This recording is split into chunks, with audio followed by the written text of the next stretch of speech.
کہ ہمارا قریش کے ساتھ معاہدہ ہے، اے ابو بصیر تم واپس لوٹ جاؤ. کہتے حضور آپ مجھے مشرکوں کے پاس بھیج رہے ہیں، واپس بھیج رہے ہیں. السلام علیکم ورحمۃ اللہ وبرکاتہ. دوستو، ایک ہی ساتھ میں چلیے 2-3 واقعات کو سنتے ہیں. 2 واقعے آپ کو بیان کر دیتا ہوں. سرکار دو عالم علیہ الصلوۃ والسلام نے کیسے عہد کو پورا فرمایا. اللہ اکبر. صلح حدیبیہ جب ہوئی نا تو صلح حدیبیہ میں ایک عجیب سی شرط یہ بھی تھی. ظاہر ابھی فائنل ہو گئی تھی، نبی پاک اور سب لوگوں نے ایکسیپٹ کیا تھا. یہ الگ بحث ہے کہ مسلمانوں نے یہ شرطیں کیوں مانی. ایک بظاہر تو یہ شرطیں ایسا لگتا ہے کہ مسلمان بیک فٹ پر جا رہے ہیں، مگر اللہ نے اپنے حبیب علیہ الصلوۃ والسلام کو بتا دیا تھا کہ یہ فتح مبین ہے اور آگے ایک بڑی فتح منتظر ہے. بہرحال اس میں ایک شرط یہ تھی کہ اگر مکے سے کوئی بندہ ہجرت کر کے مدینے آ جائے گا تو مسلمان اسے واپس لوٹائیں گے، مکے والوں کے حوالے کریں گے. اب بڑے مظالم تھے مکے والے، بڑا مارتے تھے مسلمانوں کو. تو ایک صحابی رسول تھے حضرت ابو بصیر رضی اللہ عنہ، یہ چھپتے چھپاتے مکے والوں سے بچتے ہوئے مدینے پہنچ گئے. اچھا، ان کو تو ایسا لگا کہ میری جان چھوٹی، اب میں نبی پاک علیہ السلام کے پاس پہنچ گیا ہوں. سرکار دو عالم علیہ الصلوۃ والسلام نے حضرت ابو بصیر سے فرمایا کہ ہمارا قریش کے ساتھ معاہدہ ہے، اے ابو بصیر تم واپس لوٹ جاؤ. کہتے حضور آپ مجھے مشرکوں کے پاس بھیج رہے ہیں، واپس بھیج رہے ہیں، وہ مار رہے ہیں مجھے. نبی پاک فرماتے ہیں اے ابو بصیر تم جانتے ہو ہمارے دین میں بد عہدی کی کوئی گنجائش نہیں ہے. کانٹریکٹ ہوا تھا نا، وعدہ ہوا تھا، کنڈیشنز تھے، تم واپس لوٹ جاؤ، اللہ تمہارے لیے کوئی راہ نکال دے گا. کہتے حضور آپ مجھے واپس مکے بھیج رہے ہیں، واپس ان کے پاس بھیج رہے ہیں، مار رہے ہیں مجھے. نبی پاک فرماتے ہیں اے ابو بصیر ہمارے دین میں بد عہدی کی گنجائش نہیں، تم واپس لوٹ جاؤ. اچھا، نبی پاک ہیں کون؟ دل کیسا ہے، رحم کیسا ہے. قرآن کہتا ہے جب امتی کو تکلیف پہنچتی ہے تو ایک درس ہے یہ جناب ہم سب مسلمانوں کے لیے درس ہے کہ جب جس موقع پر جس لیول کا معاہدہ کریں. آپ بزنس میں معاہدے کرتے ہوں گے، کانٹریکٹ کرتے ہوں گے، کسی کمپنی سے بات کرتے ہوں گے، لوگ غیر مسلم کمپنیوں سے معاہدے کرتے ہیں پھر جاتے ہیں. کیا تاثر جاتا ہوگا یار کہ یہ ہیں مسلمان کہ لکھتے کچھ ہیں کرتے کچھ ہیں. میرے آقا نے غیر مسلموں سے وعدہ نبھایا کہ اپنے صحابی کو واپس لوٹا دیا کہ نہیں عہد یہ ہے، اور اللہ سے عہد کیا کریں اس کو کیسے پورا کرنا ہے. آخری بات، اے ہائے ہائے کیا خوبصورت واقعہ ہے. ایک نیک شخص تھا، بڑا نیک نمازی تھا، غریب بہت تھا. نماز عشاء فارغ ہو کر جب گھر پہ آیا تو پتہ چلا بچے سو گئے ہیں. اپنی زوجہ سے پوچھا کہ بچوں نے نماز پڑھ لی ہے؟ تو کہا بچوں کو کھانے کو کچھ تھا ہی نہیں، رو رہے تھے، میں نے بہلا پھسلا کے بھوکا ہی سلا دیا ہے. کہ نماز تو پڑھانی چاہیے تھی. کہ نماز پڑھاتی تو اور روتے، بھوکے تھے. میں نے کہا کم از کم کھانا گھر میں نہیں ہے تو بھوکے سو جائیں. کہ نہیں اٹھاؤ انہیں نماز پڑھانی ہے. تو کہتی ہے با کہ اگر میں نے اس کو اٹھایا، ان کو بچوں کو اٹھایا تو ان کو پھر بھوک ستائے گی، کھانا کدھر سے لاؤں گی. کیا کمال کا اس بندے نے جواب دیا. وہ کہتا ہے کہ میرا کام انہیں روٹی دینا نہیں ہے، میرا کام نماز پڑھانا ہے. میرا کام میں کروں گا، جس کا کام رزق دینا ہے وہ اس کا کام ہے. ان کو اٹھاؤ، ان کو نماز پڑھاؤ، مجھ پر ذمہ داری ہے کہ میں بچوں کو نماز پڑھاؤں. بھوکے سوئے ہوئے بچوں کو جگایا گیا، نماز کے لیے بچوں کو کھڑا کیا.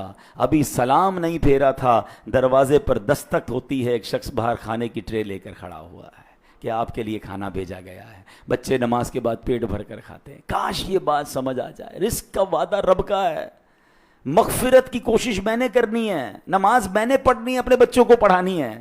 ہم بچوں کو دنیا کی ساری تعلیمات دلواتے ہیں. میں نہیں کہتا دنیا کی تعلیم نہ دلائیں، اگر شریعت کے دائرے میں دلائیں، مگر اپنے بچوں کو دین بھی تو سکھائیں نا.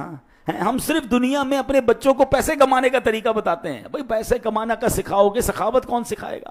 زکوٰۃ کے مسائل کون بتائے گا؟ لوگ بچوں کو مالدار چھوڑ کر جاتے ہیں مگر دین نہیں سکھاتے. وہی بچہ اس مال سے حرام کام کر کے ماں باپ کے لیے عذاب کا باعث بن جاتا ہے. نہیں میرے پیارے اسلام بھائیو، یہ پیرامیٹر چینج کیجئے. مجھ پر اور آپ پر بھی جو ہماری ذمہ داری ہے کہ ہم نے اللہ کو راضی کرنے کی کوشش کرنی ہے. رزق کا رب نے وعدہ کیا ہے، وہ ڈھونڈ کر پہنچے گا. اور بالکل ایسے ہی آپ نے دیکھا کہ بندہ کہتا ہے میں نے اللہ سے جو وعدہ کیا ہے مجھے وہ وعدہ نبھانا ہے. نماز پڑھانا میری ذمہ داری ہے، کھانا کھلانا میری ذمہ داری نہیں، وہ اللہ نے ذمہ لیا ہے. اور ایسا ہوتا ہے پھر اللہ غیب سے دروازے کھول دیتا ہے.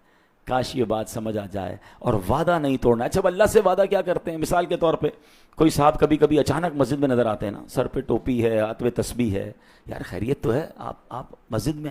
وہ اصل میں ابو بیمار ہو گئے تھے، بچہ بیمار ہے، ہاسپٹل میں ہے، اس لیے میں نمازیں پڑھنا شروع کر دیں، دعائیں کرنا شروع کر دیں. بہت اچھی بات ہے، مگر تھوڑے دنوں میں تو بندہ غائب ہو جاتا ہے. کیا ہوا؟ وہ ابو ٹھیک ہو گئے.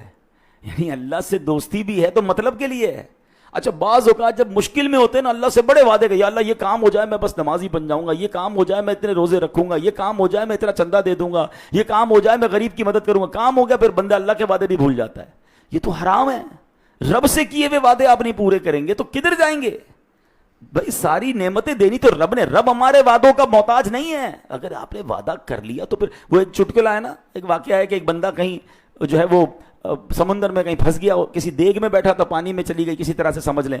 اب وہ بڑی بڑی لہریں, وہ دعائیں کر رہا ہے یا اللہ مجھے جو ہے وہ اس سمندر کی اس مشکل سے نکال دے, میں 100 دیگیں غریبوں کو کھلاؤں گا. اللہ کی رحمت سے وہ دیگ آہستہ آہستہ جس میں وہ پھنسا ہوا تھا کنارے کی طرف آنے لگی.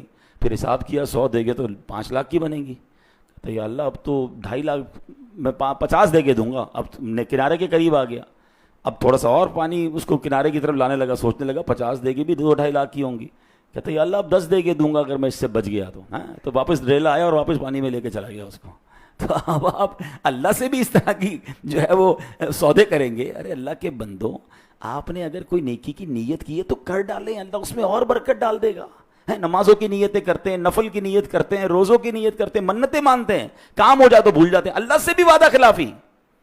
تو ایسے نہ کریں. اللہ کرے کہ آج کے اس بیان کی برکت سے ہم وعدے پورے کرنے والے بن جائیں, ہم امانت دار بن جائیں, ہم سچے مسلمان بن جائیں. چلیں 1 منٹ میں ایک اور واقعہ جس میں چوٹ بہت ہے وہ سن لیں, پھر اپنی بات ختم کرتا ہوں. ایک غیر مسلم تھا, عیسائی تھا, ٹھیک ہے, اس نے کسی مسلمان کے پیسے دینے تھے. مسلمان نے اس کو کہا میرے پیسے لوٹاؤ, وہ پیسے ہی نہ دے. مہینہ گزر گیا, 2 مہینے گزر گئے, 6 مہینے گزر گئے, وہ گھما رہا ہے. بڑا پریشان ہو گیا مسلمان, چلا گیا ان کے پادری کے پاس, جا کر کہتا ہے صاحب وہ میرے آپ کا بندہ ہے, آپ کے مذہب کو ماننے والا ہے, میرے پیسے نہیں دے رہا. اس پادری نے ایک پرچی لکھ کے دی مسلمان کو, جا کے اس کو دے دو. اس نے پرچی لی, جا کے اس عیسائی کو پکڑائی, اس نے فوراً پیسے نکالے, پیسے دے دیے. کہہ رہا یار میں 6 مہینے سے دھکے کھا رہا ہوں, میرے پیسے نہیں دیتے, ایک پرچی پہ پیسے دے دیے. پیسے نہیں چاہیے, پہلے بتاؤ پرچی میں کیا لکھا ہے. کہا پرچی نہیں دکھاؤں گا.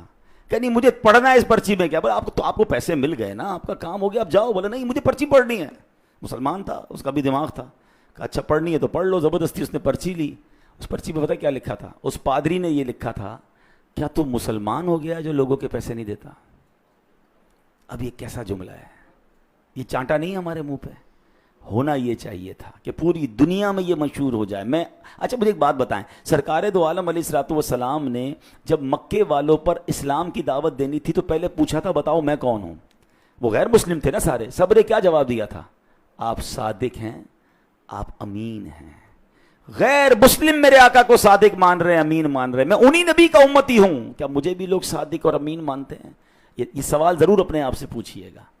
ہونا یہ چاہیے تھا کہ پوری دنیا میں یہ مشہور ہوتا کہ اگر کسی مسلمان نے وعدہ کیا ہے, کسی مسلمان نے زبان دی ہے, کسی مسلمان کی پروڈکٹ پر جو لکھا ہے وہی ہوگا. یہ اسلام ان کو یہ سکھاتا ہے. مگر آج بدقسمتی سے لوگ مسلمان ملک کی, ہمارے ملک کی پروڈکٹ خریدتے ہوئے ڈر رہے ہوتے ہیں, یہ جو لکھا ہے نا وہ نہیں ہوگا. اللہ کرے دل میں اتر جائے میری بات. اے سچے آقا کے امتیوں سچے ہو جاؤ, اے امانت دار نبی کے امتیوں امانت دار ہو جاؤ, اے وعدہ پورے کرنے والے نبی کے ماننے والوں آپ بھی وعدے پورے کرنے والے بن جاؤ. اللہ مجھے بھی یہ توفیق نصیب. دوستو آپ نے یہ 2-3 واقعات کو سنا. ان واقعات سے آپ کو کیا کیا باتیں سیکھنے کو ملی ضرور کمنٹ کر کے بتائیے گا, اور اس سے شیئر بھی کیجیے گا. ملتے ہیں کسی اور ویڈیو میں, تب تک اپنا خیال رکھیے. خدا حافظ. السلام علیکم ورحمۃ اللہ.